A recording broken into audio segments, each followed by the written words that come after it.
All right, welcome back. Session 2, here we go. This session is going to be about cognitive behavioral therapy or theory, CBT. So for some of you, this is going to be review, others brand new.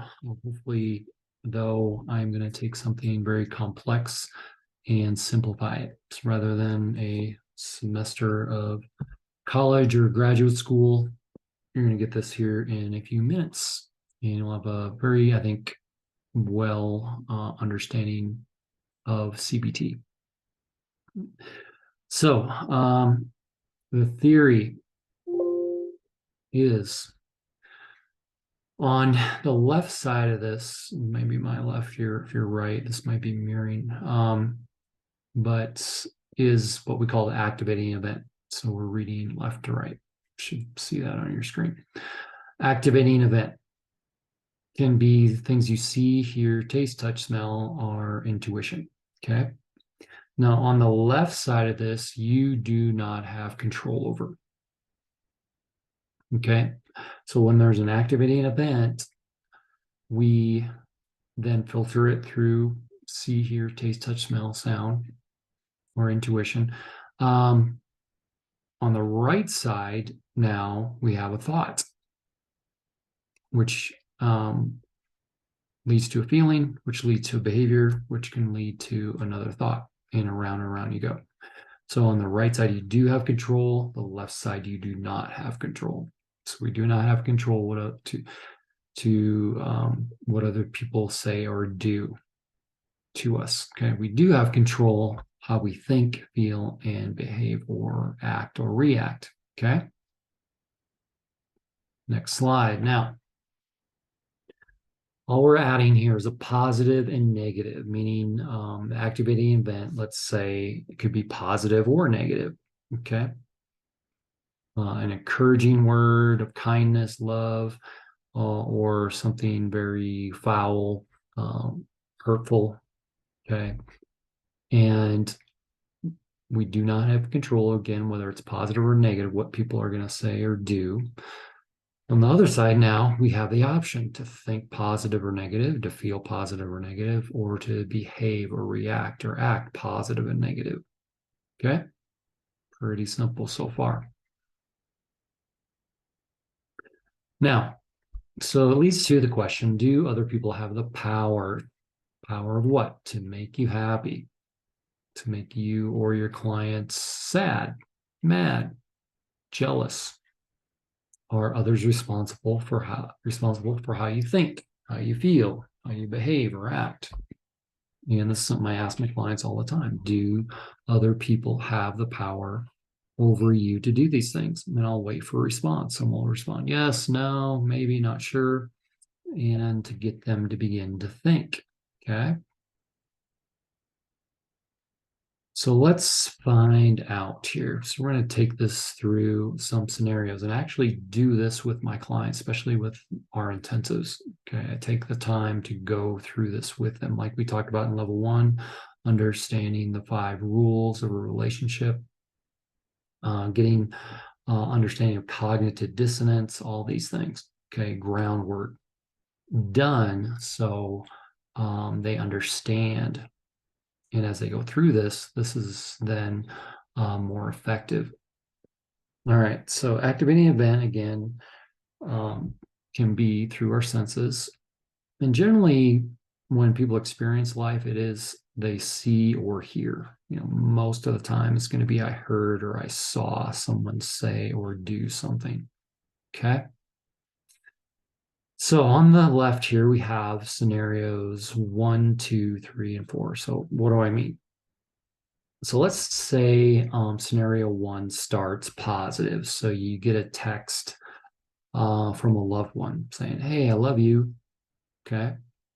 And that's the activating event. We're looking forward to seeing you after work.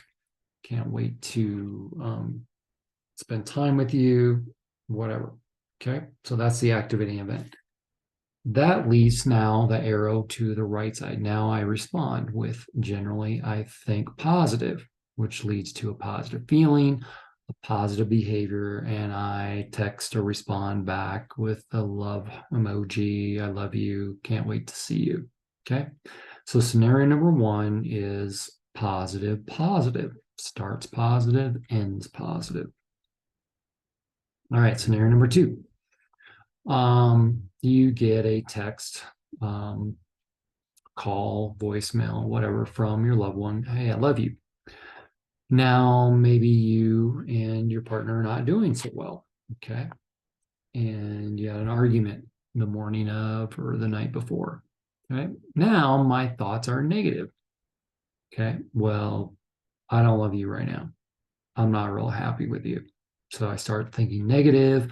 I feel negative. I behave negative. Okay. I respond with a poop emoji. Okay. I ghost them, whatever. Okay. Scenario number one, scenario number two. Now let's go on to scenario number three. Let's say you're driving, okay? And the idea is you're running in a hurry, trying to get home from work, and you just got to do a quick stop at the grocery store. Okay, you didn't get the app fill in time to pick up, so you have to go in.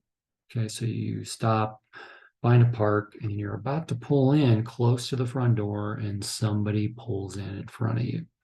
Okay, and takes your parking space. Okay, so that's the scenario. I see this person pulling into a spot. Okay, had my blinker on, everything. I think negative. What the hell? That was my spot. I feel negative, and my behavior is I honk my horn, give them the bird, um, yell at them, swear, whatever. Okay. So it's that one's more scenario number four. Okay. I got ahead of myself. So let's do scenario number three. So scenario number three, same event. Somebody pulls in, finds I'm about to pull into a parking space, but this time I see them and I'm going to think very differently because I realize it's an older man or woman. Okay, maybe a young woman. And that older man, woman, or maybe it's a young woman with a baby. And I think differently this time. You know what? It's a beautiful day out. I'm not in that big a hurry. 20, 30, 50 more feet of walking. There's a park over there I can see. I'm thinking more positive, more kindness. I'm feeling now more positive. And my behavior is actually I wave them in. Okay. And I wave them in and they get their park. I just move on, find a park, run into the store, get my things, have a great day. Okay. So those are the four possible scenarios. Okay. Now, do again, people have the power to make us happy, sad, or mad?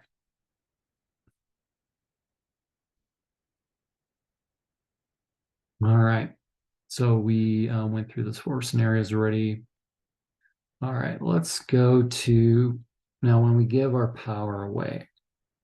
All right, so when we're in one of these, one, two, three, or four, you're going to notice two and four on here end negatively, regardless if it was a positive beginning or negative beginning. Okay.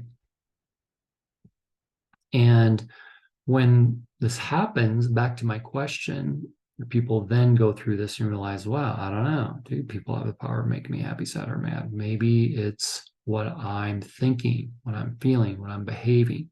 It's all on my side. Okay. I get to choose. Okay. Why is it you might have clients you're trying to help that have tremendous trauma in their life, but generally pretty happy, balanced people? Okay. And then you have other clients that not a lot of trauma, maybe more neglect. I would say more anorexic or avoidant type in the anxious avoidant type model. Aversion types, very always negative, always offended. Okay, what's going on here? Okay, it's what we're talking about here. It's this very thing. Okay, so people begin and we process this. I process with my clients. So, do people have the power to make you happy, sad, or mad? And once you go through the 4 scenarios, you realize, well, maybe, maybe not. Maybe it's an and. Okay. So, when we give our power away, we flip. You're going to notice I'm flipping this bottom piece here. Okay. So again, on the left, we don't have control. On the right, we do have control. But what happens is we try to control what people say, do to us, especially what they say or do to us. Okay. What we see or hear them say to us. And yet on the right side this time, we take no responsibility for our thoughts, feelings, or behaviors because we believe we do not control this. Okay. Now, this is a problem, but this is a lot of clients that you're going to see. You're going to begin to see that this is how they operate. This is how they think. This is how they feel. This is how they believe. Okay. So we flipped what we can and cannot control. And that's a problem because we are giving our power away. So we try to control here the left side, you're trying to control what everybody does, not only what they do, but how they think, how they feel, how they treat you. Okay. But yet on the right side, we take no responsibility for our thoughts, feelings, or behaviors. Okay.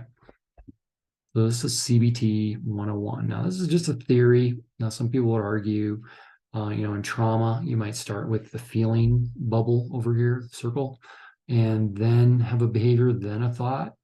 Okay. That's usually someone in trauma. Okay. My feelings just take over. I'm triggered. Okay. And that can happen. Okay. So it doesn't always work very nicely like this. Okay. But we're going to learn in the next session how to help people begin to take their thoughts captive. Okay. Really begin to think about what they're thinking about and what we would call becoming conscious. Okay. This is a powerful tool once you understand it. Okay. So, in a nutshell, this is basically CBT 101. Okay.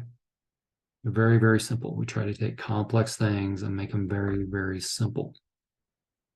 All right. Now, also another layer codependency here we learned in level 1. This is another understanding of codependency when you flip what you do and do not control. Okay. So if you would do blank, I would do blank. Okay. So we're taking what people trying to control and what they do. Therefore, I would do.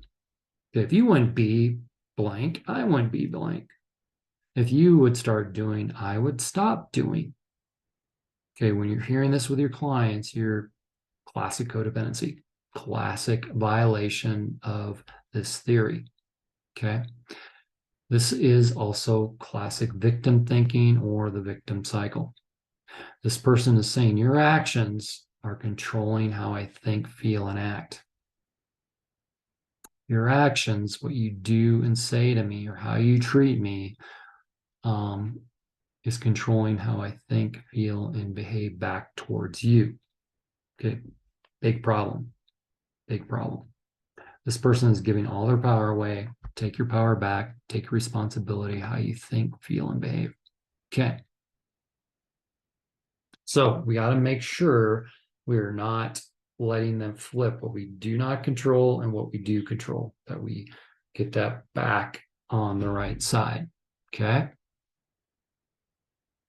Very important.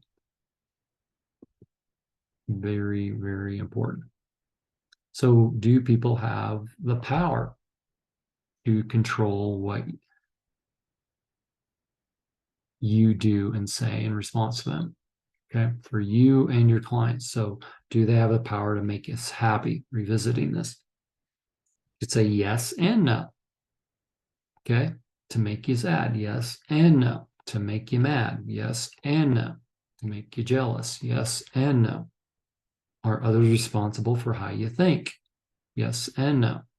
How people feel, how you feel, yes and no, and how you act or behave, yes and no. Now, preferably, the idea is no, they do not. I am not going to give my power away anymore. Okay. I am going to take control over what I think, feel, and do. I'm no longer going to live in that victim cycle anymore. Okay. And people say, well, Corey, what if, someone murdered your family? I mean, obviously, yes, you would be very hurt, very angry, very upset, go through the stages of grief. But you don't have to stay there. Okay. Again, there's people that have got tremendous trauma, pretty healthy people. Okay. Because they have figured this out. They have figured out how to take their power back. Okay. And a big part of this is forgiveness. Okay. Letting go of the offense. Okay. Not easy. None of this is easy. But if it was easy, everybody would do it. Okay. So this is CBT 101. Okay. Not too crazy. I don't even think this took 20 minutes to get through. Okay. So if you want, I recommend go back through this, listen to this again, because this is a lot in here. Okay. But the key is you have to keep what you do not have control and what you do control on the correct side of this center line. Okay. All right. Now, in session 3, we are going to get deep into this. So make sure you understand this. Okay. Because what we're going to do, we are going to now take the same thing through a different grid. Okay. It's just going to look a little bit different, but it's the same exact concepts. It's just a different format and going a little deeper, and how to help people to think about what they're thinking about. Most people have no idea that every thought they feel and every feeling they have is not real or accurate, especially negative thoughts and feelings. Not every negative thought I have, not every negative feeling I have is true. Or for some people, that is so foreign, never have crossed their minds. That their super egoic critical voice doesn't have to be followed, isn't telling them the truth. Okay. All right. Good stuff. We'll see you in the next session.